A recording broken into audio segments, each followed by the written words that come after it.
Bienvenidos, bienvenidas, bienvenides a Proyecto Ballena, a esta segunda edición de Proyecto Ballena, un espacio de encuentro en donde intelectuales, militantes, artistas y políticos van a estar pensando y discutiendo alrededor de 4 días sobre una palabra en particular. En esta segunda edición de Proyecto Ballena, esa palabra es tierra, una palabra clave en nuestra historia y en nuestro presente. Desde la conquista de los españoles en el siglo XV para acá, es una palabra que ha estado en el corazón de los conflictos políticos y económicos. Alrededor de esa palabra, comunidades indígenas resistieron el orden colonial. Alrededor de esa palabra, afluentes de inmigrantes llegaron a nuestro país. La tierra, su posesión, definieron sectores sociales y vínculos de dominación. La oligarquía y su contracara, la reforma agraria. En este presente también estamos atravesados por la tierra. Tenemos una crisis grandísima que es ambiental, pero que también es mucho más que eso. En Proyecto Ballena creemos que esta coyuntura crítica es un momento oportuno para repensar problemas que son muy profundos. Entre esos problemas tan profundos queremos repensar particularmente una tensión que parece instalada. Por un lado, una corriente desarrollista que subordina las problemáticas ambientales, privilegiando la llegada de divisas para, entre otras cosas, paliar el hambre y la pobreza, que por supuesto son cuestiones urgentes. Y en paralelo, como si fuesen en carriles que nunca se tocan, una corriente ambientalista que pone el acento en los peligros y los riesgos que este modelo extractivista genera. En Proyecto Ballena queremos preguntarnos qué tan antagónicas son estas dos corrientes. Sin optar por una o por la otra, sin desacreditar a una o la otra, nos interesa interceder en ese debate para justamente dar cuenta de la complejidad del problema en el que estamos metidos. ¿Es posible articular formas de vida económicas y ambientales que le permitan a los sectores postergados tener condiciones de vida dignas? ¿A qué actores sociales de la vida política le corresponde garantizar eso? ¿Alcanza con reclamarle al Estado o, por el contrario, la sociedad civil, sus comunidades, organizaciones, tienen un papel central para cumplir en todo esto? ¿Qué es y cómo se ejerce la justicia ambiental? Estas son algunas de las preguntas que vamos a desarrollar a lo largo de los 4 días. Y antes de presentarles a quienes me acompañan, quería decir que las miradas y las preguntas que instalemos en Proyecto Ballena tienen una perspectiva regional. No solamente porque enunciamos desde América Latina, sino porque creemos que es desde acá, desde nuestras culturas, desde nuestras historias, desde nuestros saberes, que vamos a poder articular una respuesta a esta crisis. Me acompañan en esta presentación, como les decía, no estoy sola, está Tristán Bauer con nosotros, ministro de Cultura de la Nación, está Adolfo Pérez Esquivel, Premio Nobel de la Paz y presidente de CERPAG, y por teleconferencia estamos con Elenia Poniatowska, escritora, periodista y profesora, y con Ignacio Ramonet, periodista y catedrático. Para comenzar, me gustaría pedirle al ministro que nos dé unas palabras de bienvenida, unas primeras reflexiones sobre lo que vamos a abordar en estas jornadas. Bueno, primero gracias Julia, a vos, a todo el equipo que está desarrollando esta segunda edición de Proyecto Ballena. Recuerdo cuando hablábamos con Martín Bonavetti, definir un tema y vos dijiste recién la palabra, ¿no? Tierra. Es la palabra que nos convoca en esta ocasión. Yo creo que estamos viviendo, la humanidad toda, una crisis colectiva. A veces evoco aquellos tiempos de la Primera Guerra Mundial, de la Segunda Guerra Mundial. Evoco esos momentos de la posguerra cuando por suerte salieron victoriosos los ejércitos por sobre el fascismo y estaba todo por construirse, pero también estaban presentes tanto sufrimiento, tanta enfermedad, tanta muerte en aquellos días. Y la humanidad, con sus dificultades, con sus luces, con sus sombras, se pudo reconstruir. Salimos hoy nuevamente, estamos saliendo gracias a la vacunación, dando los primeros pasos de esta pandemia que es global, de esta crisis colectiva, esta pandemia que nos espanta, que mata. Y me parece que las reflexiones que estamos haciendo aquí son de mucha importancia, son centrales. Y creo que el lugar de abordaje desde la cultura con todas sus aristas me parece que es central. Así que agradecerte a vos, a todo el equipo. Hoy nos honran con su presencia Poniatowska, Ignacio Ramoneta, a quien quiero como un hermano mayor y admiro muchísimo. Fue te diría que en estos tiempos el que más, eso que es correr el velo, ¿no es cierto? En aquellos escritos que hizo al comienzo de la pandemia, creo que fue en el mes de marzo, donde planteó todos los interrogantes, los dilemas que nos plantea esta nueva situación de pandemia. Así que también gracias a Ignacio por estar aquí y tener aquí en Proyecto Ballena y en este ámbito, la ballena del Centro Cultural Kirchner, tener a un hombre tan extraordinario como Adolfo Pérez Esquivel. Qué honor tenerte aquí, Adolfo, por lo que significás, por lo que sos como hombre y por lo que aprendemos permanentemente de vos. Con tus jóvenes 90 años nos seguís enseñando. Así que de corazón, un orgullo, una alegría y una honra tenerte aquí. Y bueno, si te parece, Julia, comencemos. Por supuesto, sí, darle la bienvenida también a Adolfo. Muchas gracias por acompañarnos en esta segunda edición de Proyecto Ballena. Es un gusto para nosotros poder conversar y tener su aporte. Como una primera entrada nos interesaba preguntarte por la importancia que le otorgás a lo que fue la encíclica papal del año 2015, el Laudato Si, del Papa Francisco, donde hace un diagnóstico bien interesante de la situación en el presente respecto del ambiente, respecto de la tierra. Si te parece, yo seleccioné un fragmento como un disparador de ese texto que me parece bien interesante. Si nos acercamos a la naturaleza y al ambiente sin esta apertura al estupor y a la maravilla, si ya no hablamos el lenguaje de la fraternidad y de la belleza en nuestra relación con el mundo, nuestras actitudes serán las del dominador, del consumidor o del mero explotador de recursos, incapaz de poner un límite a sus intereses inmediatos. En cambio, si nos sentimos íntimamente unidos a todo lo que existe, la sobriedad y el cuidado brotarán de modo espontáneo. La pobreza y la austeridad de San Francisco no eran un ascetismo meramente exterior, sino algo más radical, una renuncia a convertir la realidad en mero objeto de uso y de dominio.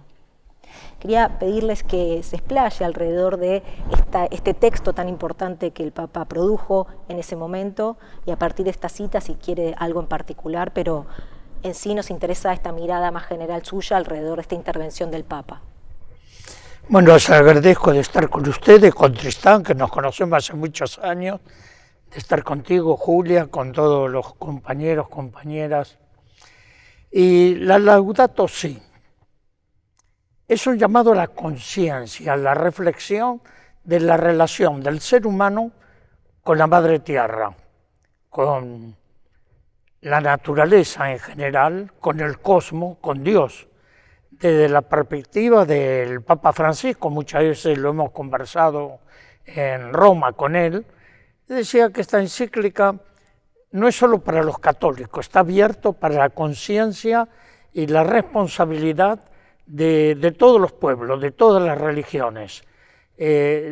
Casi es una encíclica social, pero fundamentalmente lo que hace Francisco es llamar la atención a la relación que existe del ser humano en la casa común.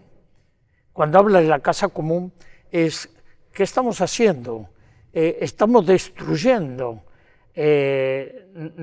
a la madre tierra, a la madre naturaleza. Nos estamos autodestruyendo como seres humanos si no restablecemos el equilibrio.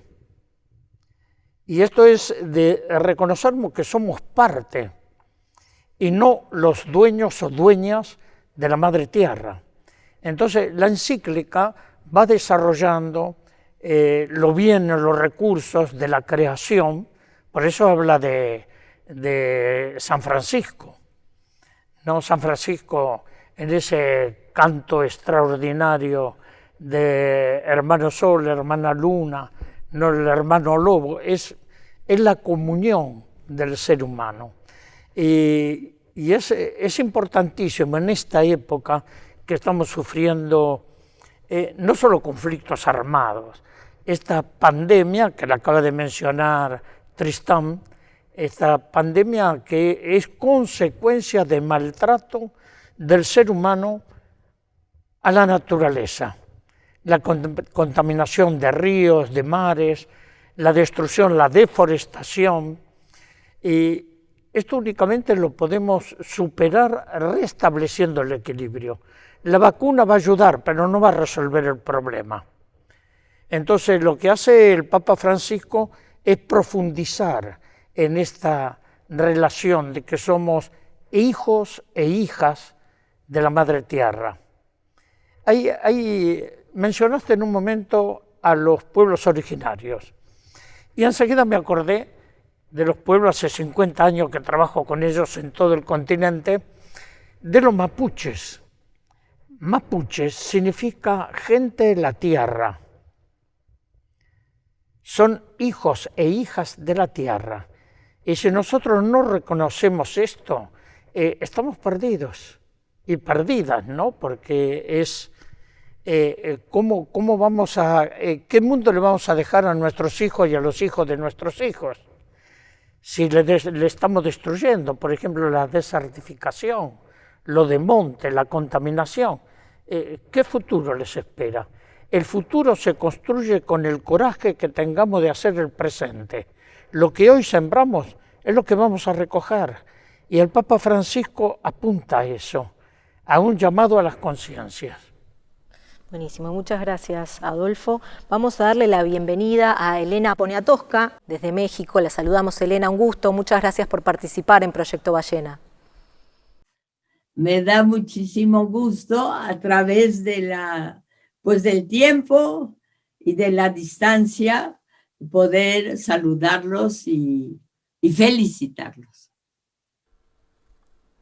Elena, una primera pregunta que queríamos hacerle es, usted tiene una larga trayectoria como escritora, como cronista, preocupada por la voz del pueblo mexicano, preocupada por las problemáticas de América Latina. Preguntarle entonces cuál es la importancia del concepto tierra en la historia mexicana, que tiene hitos como la Revolución Mexicana a comienzos del siglo XX y también la aparición del zapatismo a fines del mismo siglo. Bueno, el grito de tierra y libertad es un grito que creemos que es mexicano, que es el grito de Emiliano Zapata, es el grito de los campesinos en contra de los hacendados, es el grito también finalmente de todos los luchadores sociales, todos nuestros países hemos sabido o hemos querido defender nuestras fronteras y lo hemos hecho. Nosotros compartimos la frontera más grande del mundo con los Estados Unidos y siempre hay problemas, ha habido problemas fronterizos, aunque hace años recuerdo que un campesino me dijo que antes iban de Estados Unidos, era un jardinero que iba a Estados Unidos, a McAllen, a los pueblos fronterizos con Estados Unidos, a arreglar los jardines allá de los ricos, los que podían tener jardines, y regresaba a México en la misma noche sin problema alguna. Entonces eso quiere decir que era una frontera muy respetuosa y una frontera muy amorosa también entre Estados Unidos y entre México, en las que se podía trabajar, en la que nadie moría, como pues en los últimos años se han muerto los braceros al querer atravesar las aguas del río Bravo, ¿no? Bien, Elena, y aprovechando esto que usted dice, ¿no? Que hay una raíz que ata a los mexicanos a su tierra, preguntarle por lo opuesto, digamos, lo que sucede en muchos países de nuestra región, que es que hay un abandono de la tierra en determinadas coyunturas, ¿no? Una fuga hacia otros países, otras regiones. ¿Cómo ve, cómo analiza ese desprendimiento de la tierra? podría decirle que ahora el gran problema que vemos todos, en todos los países, es el de las migraciones y el de la protección a los migrantes que salen de su país en busca de una mejor vida, de una mejor suerte para sus hijos, de un mejor futuro, y que de la verdad tienen todo el derecho a migrar. Yo no creo, por ejemplo, que el apellido Poniatowska sea un apellido especialmente mexicano. Bueno, aunque Amor, el de mi madre, que es un apellido muy bonito, sí es muy mexicano, o quizá de origen español, pero creo que el mundo está, la tierra de la que estamos hablando y a la que amamos y a la que abrazamos, pues la tierra está compuesta de migraciones pues del mundo entero. Aquí en México, hace muchos años, hubo una matanza de chinos que ahora nos avergüenza muchísimo, pero que el mundo está llamado a que nos crucemos y nos entrecrucemos a futuro. Esa es una realidad, una verdad pues inalterable, una verdad que nadie puede negar, ¿no? Y que los países están compuestos ya por hombres y mujeres de distintas partes que le dan al país todo lo que ellos son. Es algo que también innegable, es algo que también honra también al país, ¿no? Un país que sabe recibir a migrantes y que puede recibirlos, pues es un país que abre sus puertas. Es casi, bueno, se puede decir lo mismo de un vecino o de un vecino generoso dentro de una comunidad que sabe hablarles a todos y recibir a todos y escuchar a todos. La comunidad humana es quizá uno de los grandes logros que nosotros podemos dejar en herencia a los que vienen después de nosotros, y desde luego dentro de una familia dejar a los hijos, ¿no? De que todo lo sabemos entre todos y todo lo hacemos entre todos. Eso es una verdad muy sencilla, pero es quizá las primeras palabras que abren las puertas. Bien, y le damos la bienvenida ahora a Ignacio Ramonet. Ignacio, muchas gracias por sumarte a Proyecto Ballena. Bienvenido. Hola Julia, un placer saludarte. Para mí es un gran placer participar en este Proyecto Ballena. Un saludo evidentemente también a mi querido amigo Tristan Bauer, un saludo también a mi apreciado amigo Pérez Esquivel y un saludo a Elena Poniatowska desde la distancia.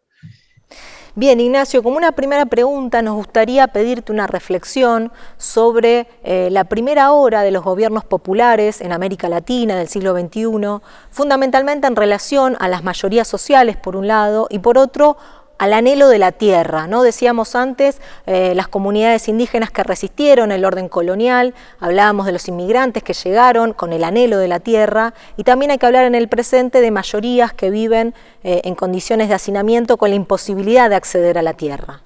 Entonces queríamos pedirte un balance de los primeros gobiernos, la primera hora de los gobiernos nacionales y populares de América Latina en el siglo XXI respecto de estos dos temas. Hay que recordar que la primera ley que hace la Revolución Cubana, apenas unos meses después del triunfo, en 1959, es la Ley de Reforma Agraria. Hay que recordar también que en América Latina una de las experiencias que más han marcado la historia social de América Latina es la experiencia de Jacobo Arbenz, y en particular en Guatemala.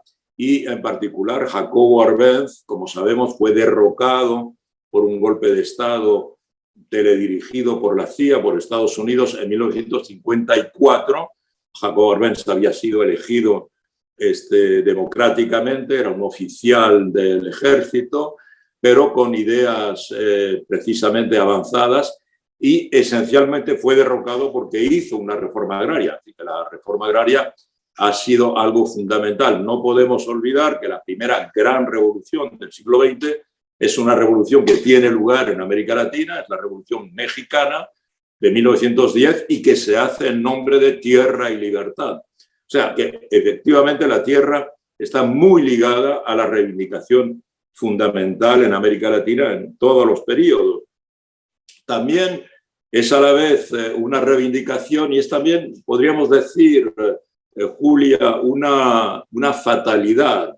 Los países latinoamericanos, la economía de la mayoría de los países latinoamericanos está basada ya sea en el suelo o en el subsuelo. Es decir, sigue siendo una economía del suelo, es decir, de la agricultura. En el caso de Argentina, obvio, es obvio, en el caso de Uruguay, ya sea por la producción agrícola, ya sea por la producción ganadera, ¿verdad? Y también del subsuelo, países como Perú, como Chile, y los países petroleros también por el subsuelo. Y no se ha desarrollado una economía de servicios, no se ha conseguido una verdadera industrialización.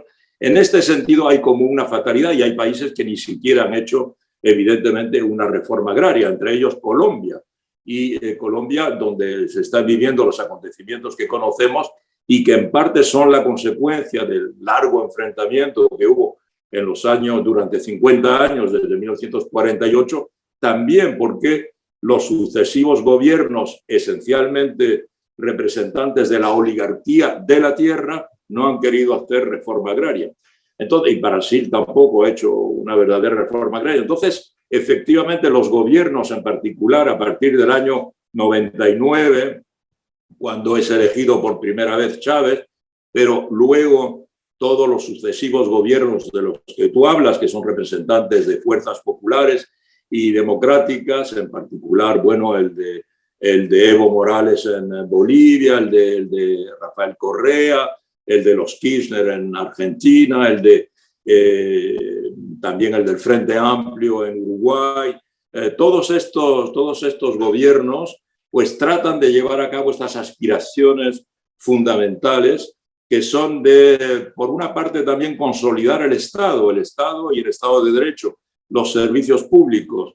Aquí también hay algo fundamental. La tierra es fundamental, evidentemente, y la idea de repartir la tierra, que la tierra sea para los que la trabajan, es una reivindicación histórica en toda la región, ya sea América Central, ya sea el Caribe, ya sea América del Sur propiamente dicho.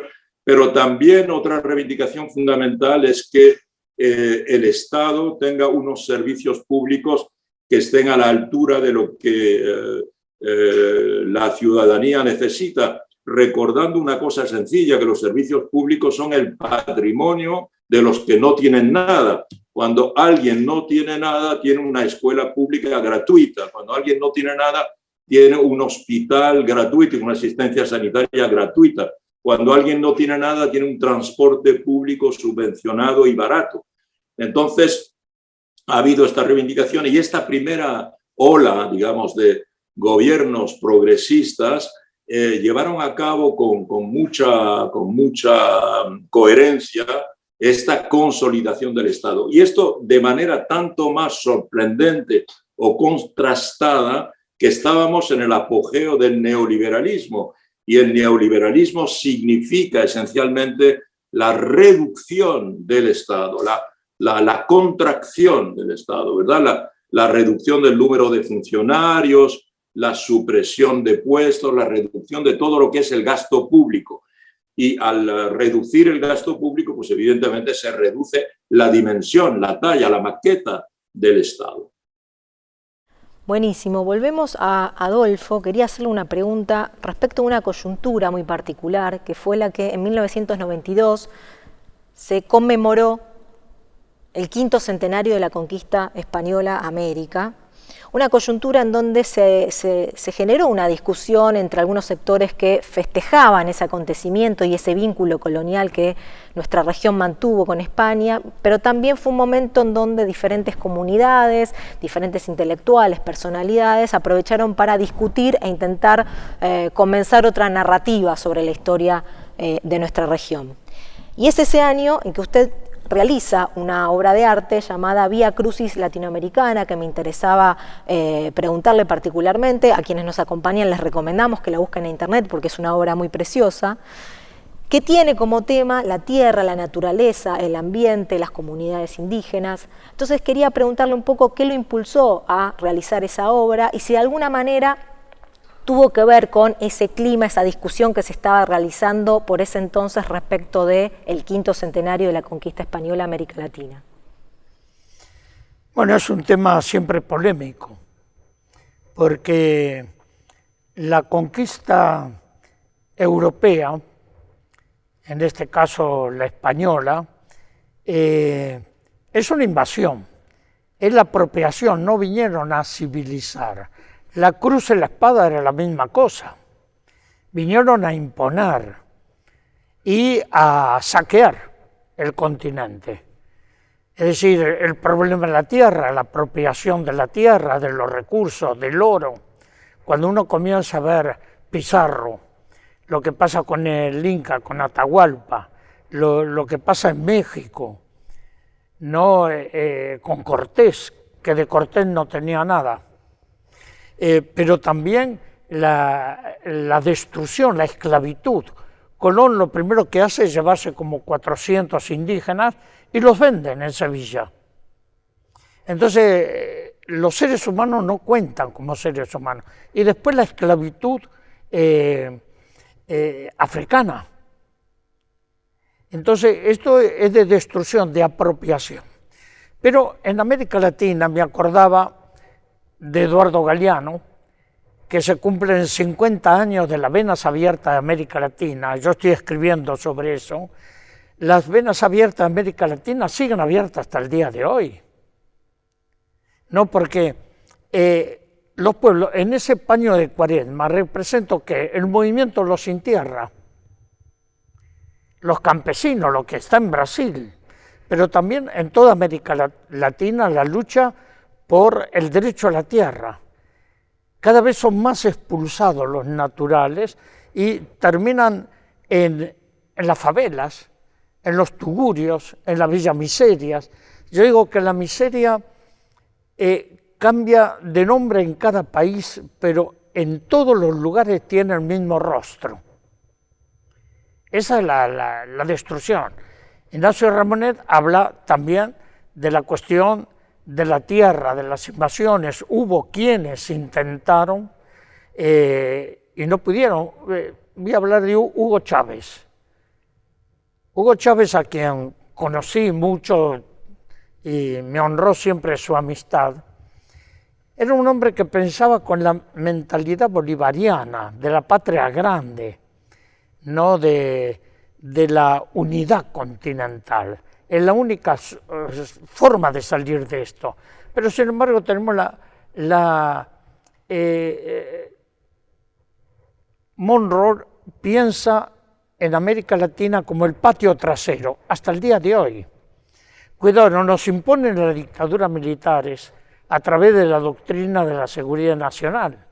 Y después de estas democracias débiles, nos imponen la lawfare, que es la guerra judicial. Así sacan a Manuel Zelaya en Honduras, a Fernando Lugo en Paraguay, a Evo Morales en Bolivia, a Lula, a Dilma Rousseff primero para después poder desplazar a Lula e impedir que los gobiernos populares puedan afirmarse en una democracia. Nosotros tenemos democracias débiles. Estas democracias delegativas ya no responden a las necesidades de los pueblos. Tenemos que pensar en democracias participativas, en otro tipo, en el Foro Social Mundial. Lo hemos planteado muchísimas veces, esperamos que ahora vuelva a renacer el Foro Social. Decíamos, otro mundo es posible. Ese mundo posible es si hay unidad, hay conciencia crítica. Y Hugo Chávez lo que quería hacer, hizo mucho por la unidad latinoamericana, el Banco del Sur.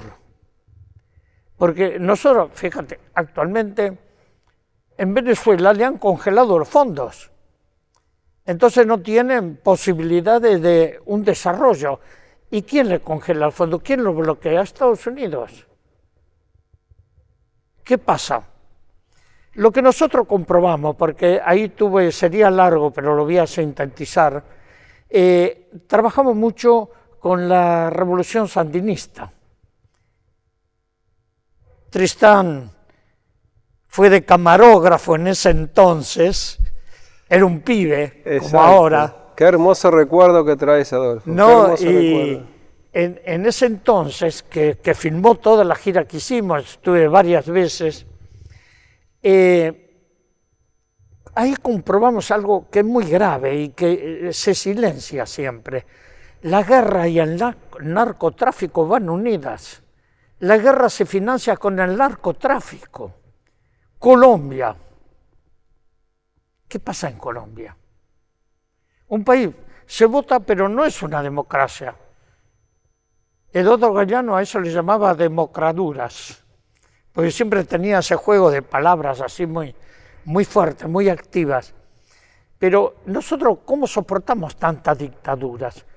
Porque todos los militares pasaron por las escuelas de las Américas en Panamá y en las academias militares de los Estados Unidos. La guerra de Argelia, la desaparición de personas, esa fue una experiencia del ejército francés en Argelia. Y eso lo transportan aquí a América Latina, fundamentalmente a Argentina.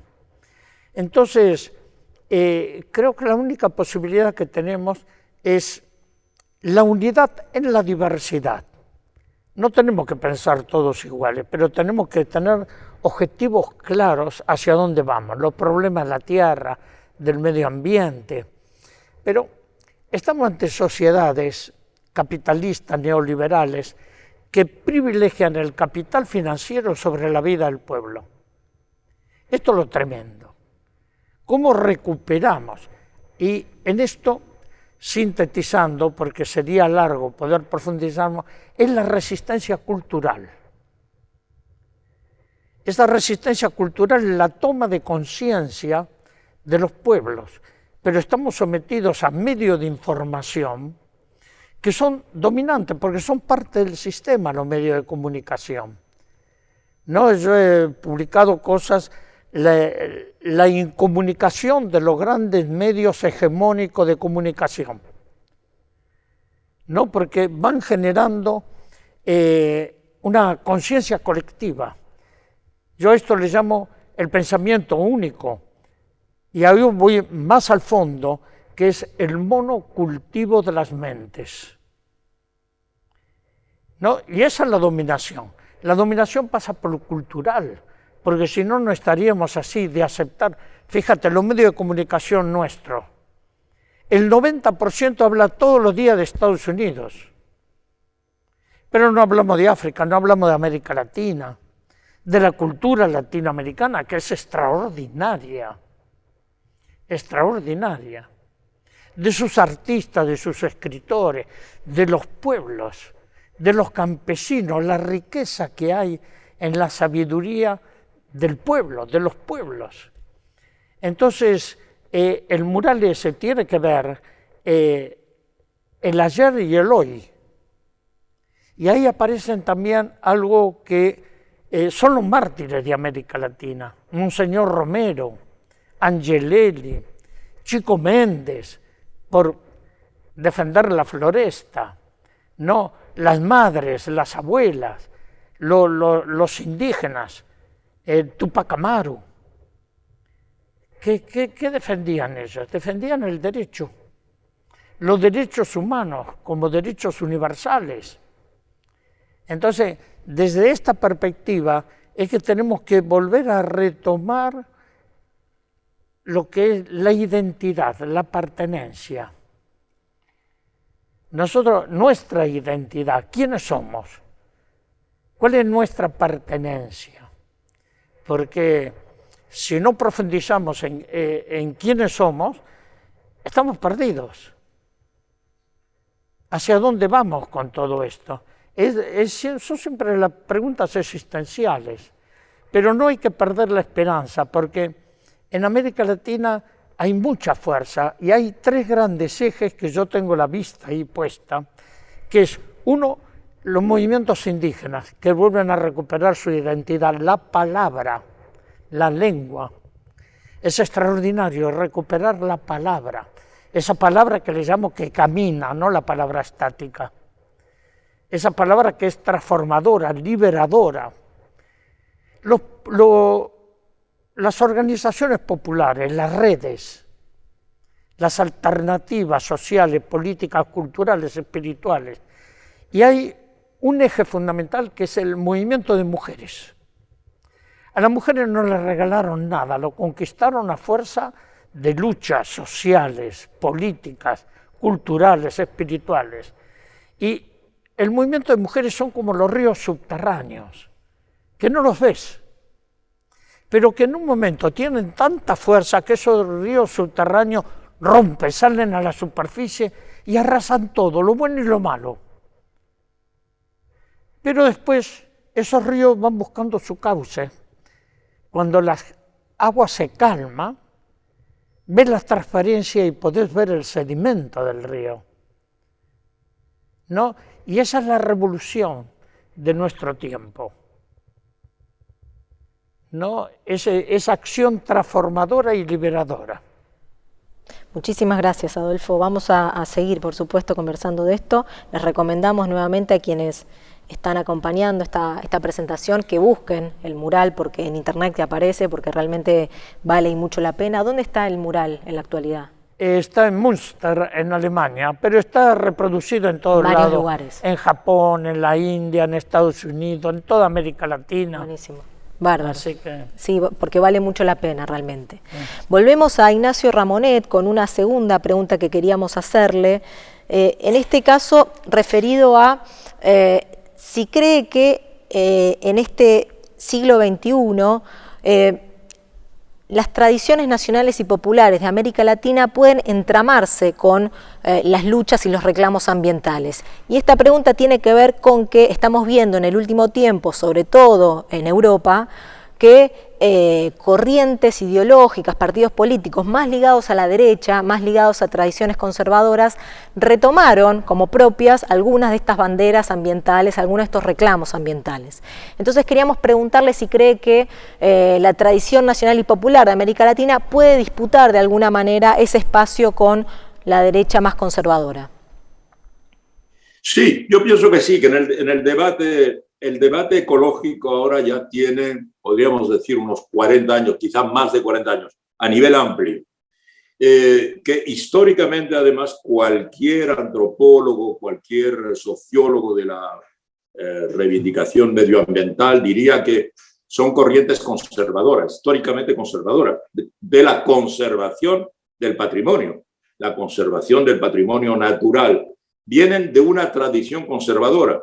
Las fuerzas reaccionarias que desencadenaron la Segunda Guerra Mundial en el centro de Europa tenían veleidades ecológicas, evidentemente, pero el ecologismo hoy ha alcanzado una dimensión política muy diferente. Y la verdadera ecología hoy solo puede ser de izquierda, por lo que decíamos antes, Julia, porque una reivindicación auténtica de una ecología diferente, pues solo puede poner en causa el modelo dominante, que es una característica contemporánea del capitalismo, el neoliberalismo, que probablemente esté en reflujo, sobre todo con las medidas que está tomando actualmente Biden. No es el tema, pero no cabe duda de que la voluntad de imponer, por ejemplo, la decisión que se ha tomado hace unos días de imponer a las grandes empresas un impuesto universal, eso es contrario mismo a la lógica del neoliberalismo, que ha sido siempre reducir los impuestos. Entonces, evidentemente, digamos, un pensamiento ecológico auténtico solo puede ser de izquierda, porque hay que articular la liberación del ser humano y la liberación de la naturaleza. Evidentemente, esto supone una verdadera revolución. Hay como una revolución ecológica que realizar. Y también hay que decir que las fuerzas de derecha están en progreso un poco a través del mundo. Fuerzas que están desarrollando todo un relato que pone en causa el relato, digamos, científico actual. Estamos en la era del conspiracionismo, lo hemos visto con Donald Trump en Estados Unidos, y esto se está extendiendo por todas partes, que es una crisis también de la comunicación, de la información, del periodismo. Una verdad y una mentira son equivalentes hoy día.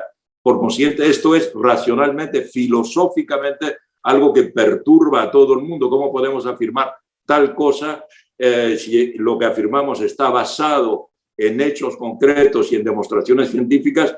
Y si alguien que me dice lo contrario, basado en una teoría totalmente especulativa, tiene más éxito que la mía. Entonces, ¿en qué tipo de mundo estamos desde el punto de vista racional?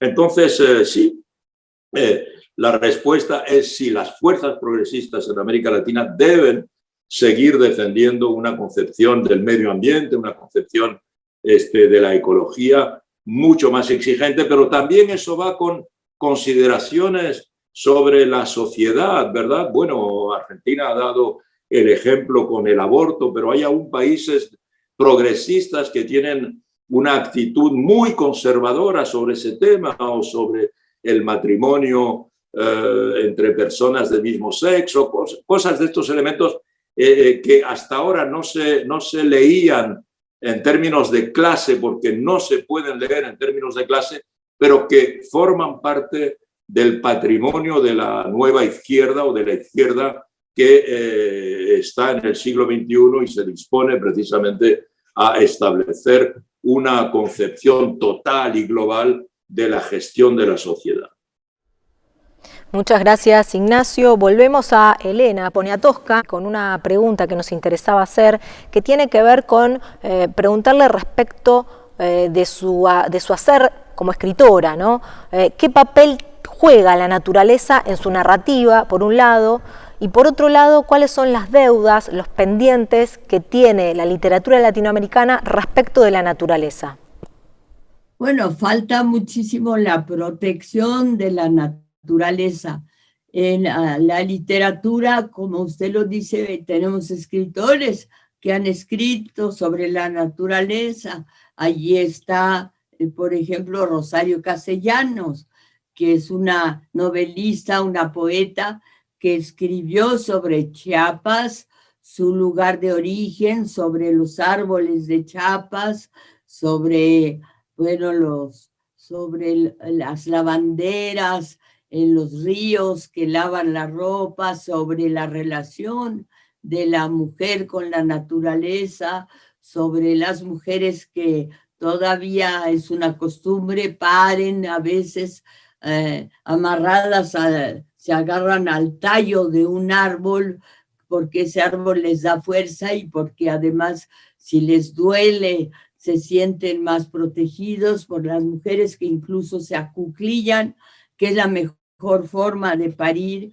y reciben a su hijo entre sus manos, debajo de sus piernas, entre sus manos, y que cuando el hijo va a tocar la tierra y el hijo tiene la posibilidad de tocar la tierra con sus pequeños pies al nacer. Todo eso pues son costumbres pues que nos ligan a lo que verdaderamente somos, ¿no? Al maíz en América Latina, al trigo en Europa, la cultura del maíz, la cultura del trigo, y a todo lo que nos da la naturaleza, sin lo cual además no podríamos vivir ni sin trigo, ni sin maíz, ni finalmente sin agua. Eso, bueno, eso ya es, como dicen en francés, une vérité de la palice, es un lugar común, pero sí es el amor a la tierra es algo que con el que nacemos y que es imposible absolutamente destruir, ¿no? Muchas gracias, Elena. Y Adolfo, quería preguntarle, usted mencionaba hace un rato esa consigna, esa frase que fue otro mundo es posible.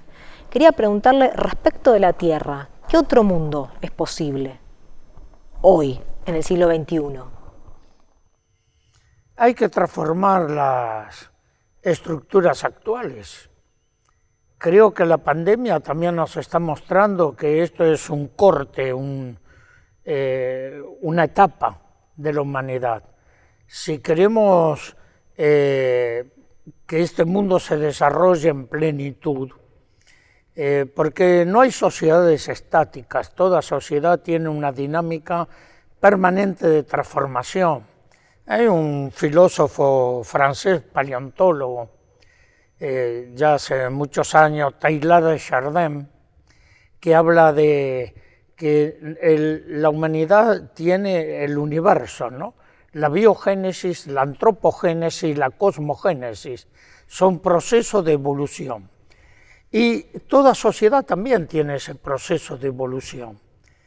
Necesitamos de los cambios, porque si no es suicida lo que está pasando hoy. Y otro mundo es posible si nos unimos, si reflexionamos juntos, si los campesinos pueden tener acceso a la tierra, terminar con este mecanismo de apropiación de lo que no le pertenecen.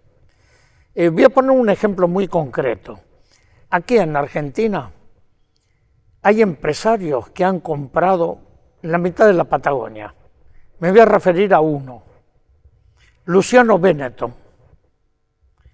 ¿Cómo puede ser que tiene 1 millón de hectáreas en 3 provincias patagónicas y le quitan las tierras al pueblo mapuche? Me llevé a un matrimonio mapuche, a Rosa y Atilio Curiñao, a Roma, y los senté frente a frente con Luciano Benetton. Y le decía, ¿qué pasa aquí que le quitas 350 hectáreas cuando tiene 1 millón de hectáreas? Dice, no, pero yo le puedo donar unas tierras. Dice, ¿cómo va a donar de tierras que no son de él? Entonces, el sistema, la legislación, si hay leyes, deben cumplirse las leyes, pero la democracia no es votar en una urna. Democracia significa derecho e igualdad para todos y todas, no para algunos. La apropiación, pero podríamos hablar de muchos empresarios, pero no solo aquí, en toda América Latina. ¿Por qué el movimiento de los sin tierra de Brasil van tomando haciendas abandonadas para cultivar? Yo he estado con ellos y sigo en contacto con ellos. Y hay gente que cultiva la tierra, pero también hicieron escuelas, centros de salud, han desarrollado acciones culturales, viviendas. Creo que es otra forma de vida. Y la única forma de transformación de eso lo pueden hacer los pueblos que se unan, los pueblos que tengan. Por eso es tan importante conocernos en América Latina. No nos conocemos. El desafío es conocernos, sentarnos, compartir. ¿Qué tenemos que compartir? 2 cosas muy simples. Primero, el pan que alimenta el cuerpo y el pan que alimenta el espíritu. Y la libertad. Porque fíjate, sin libertad no tenemos capacidad de amar. Qué palabrita tremenda, ¿no? Y entonces, si no hay amor, el mundo pierde sentido. Es lo que dice el Papa Francisco en la Laudato Si, pero que nos dicen los campesinos, las mujeres, que nos dicen los pueblos cuando nos acercamos. ¿Qué quieren? Vivir con dignidad. Entonces, por eso otro mundo es posible. Y hay mucha fuerza. Fíjate, Lula, cuando estaba en el gobierno, sacó de la miseria extrema a 40 millones de hombres y mujeres en Brasil, fundamentalmente en el nordeste, que lo conozco muy bien. ¿No? Lo sacó de la miseria extrema. Por eso no lo dejan gobernar. Porque el neoliberalismo no quiere quiere, como decía Ignacio recién, quieren que bajen los impuestos, que todo esto, que se privatice es todo. Pero que nos meten por encima una deuda externa, inmoral, injusta, que vamos a pagar muchas generaciones. Entonces, por eso hablo mucho, y esta es la forma de pensar en otro mundo posible, la revolución cultural. Buenísimo, muchas gracias, Adolfo, un gusto ha sido realmente. Ministro, se quedó pensando en lo que dijo Adolfo. No, hay que decir, acaba de cerrar sus palabras Adolfo diciendo la revolución cultural. La revolución cultural. Yo primero quiero agradecer, por supuesto, a Elena. No sabía que su otro apellido era Amor. Fíjate qué hermoso y qué metáfora. A Ignacio, y agradecerte a vos fundamentalmente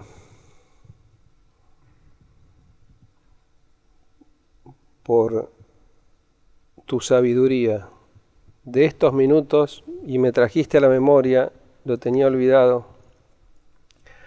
Vos sabés que Julia asumía acá Alfonsín, año 1983, yo tendría en ese momento 23, 24 años, y Adolfo fue con una misión de paz a Nicaragua, la revolución sandinista, a Centroamérica. Y eran momentos de violencia, momentos de guerra. Y para mí, desde el ojo de la cámara, verlo a Adolfo luchando por la paz, en diálogo con los campesinos, como siempre lo ha hecho en toda su vida, con los que más sufren, fue muy conmovedor y un aprendizaje que me quedó para siempre.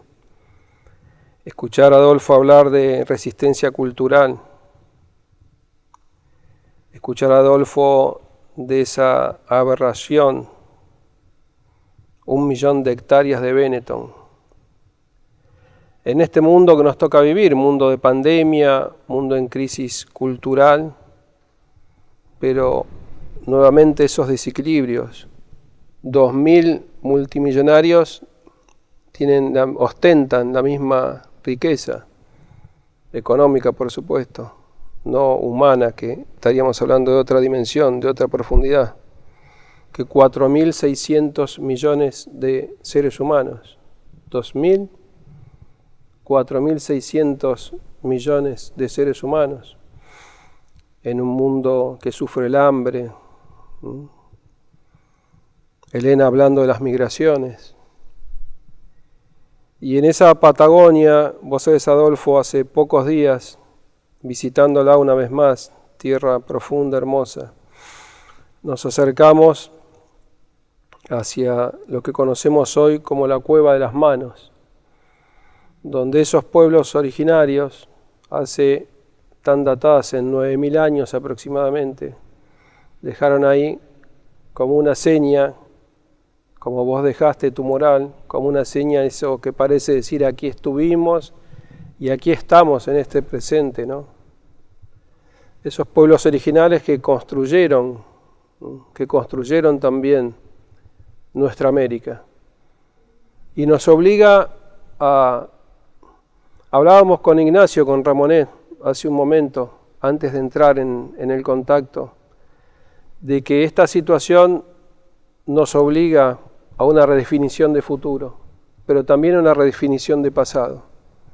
Cuando los argentinos miramos nuestra historia, generalmente en esa memoria histórica, cuando tenemos el guardapolvo blanco y estamos en las escuelas, decimos, por supuesto, nuestras fechas extraordinarias que siempre vamos a conmemorar, la Revolución, 1810, la Independencia.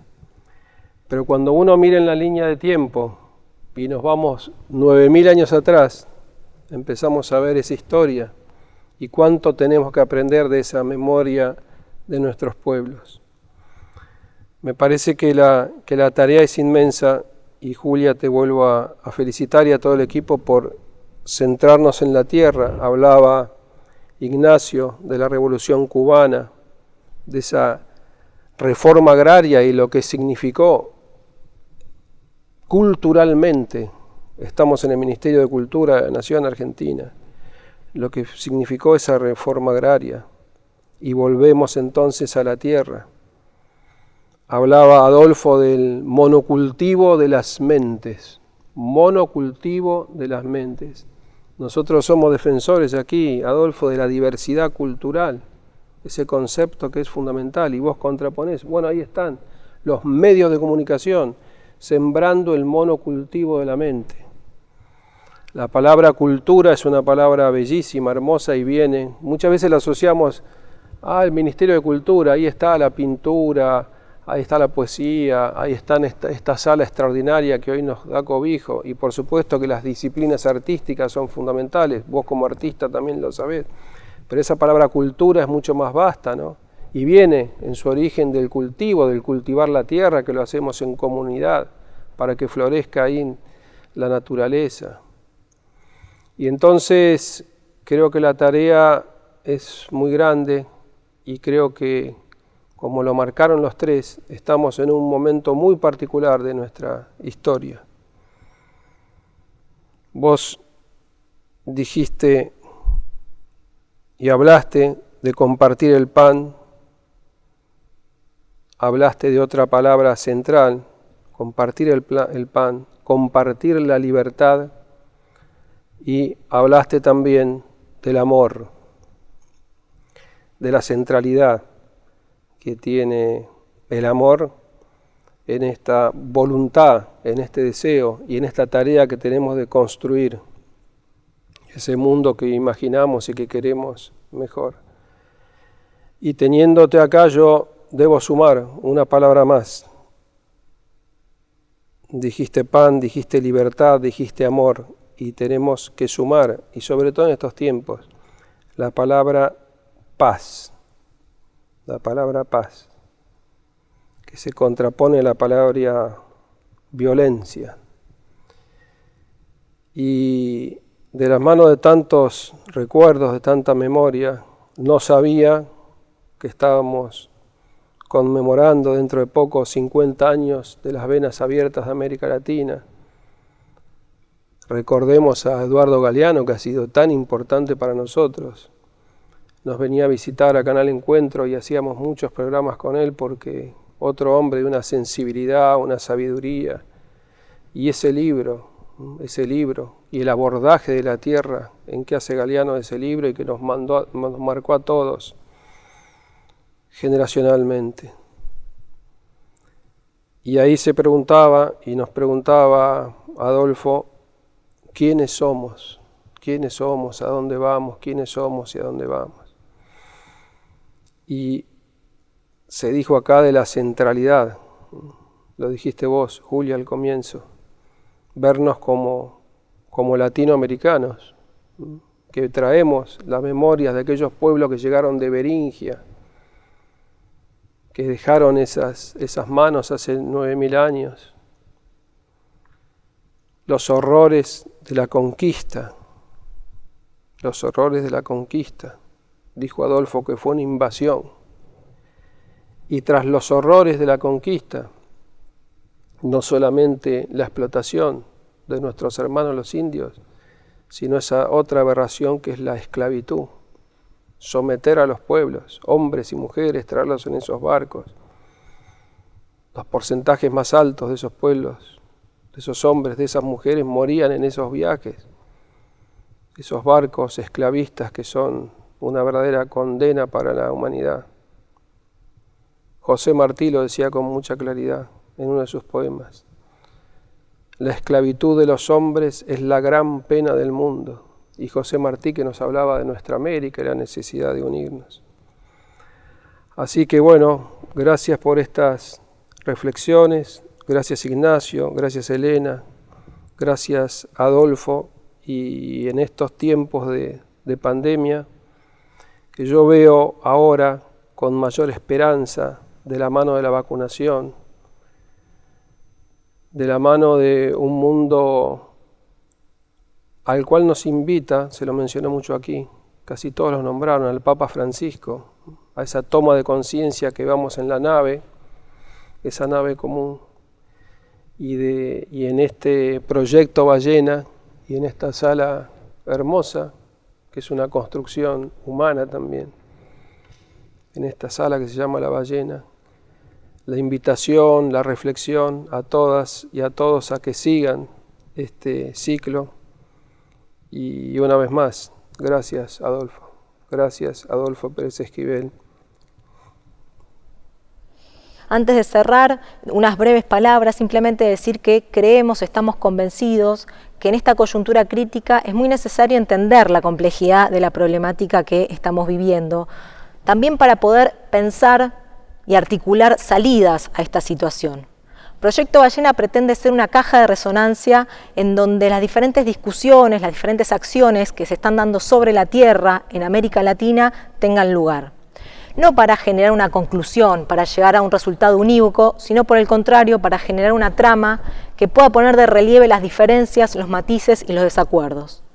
Creemos que de esta manera vamos a estar abonando al desarrollo de un pensamiento, a una articulación política y cultural que este momento requiere.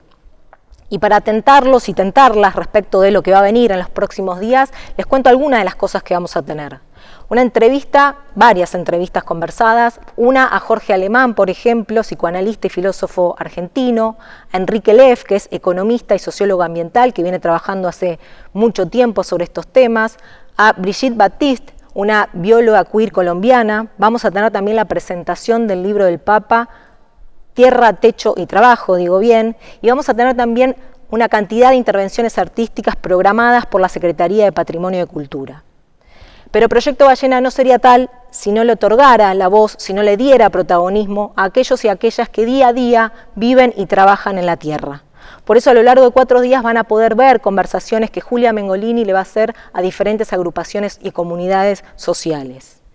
Y por último decir que en esta edición de Proyecto Ballena tenemos una novedad, y es que no se van a agotar las cosas en estos 4 días, sino que a lo largo del año vamos a generar diferentes intervenciones que van a contribuir a desarrollar una narrativa que permita de alguna manera imaginar otros mundos posibles. Muchas gracias por acompañarnos.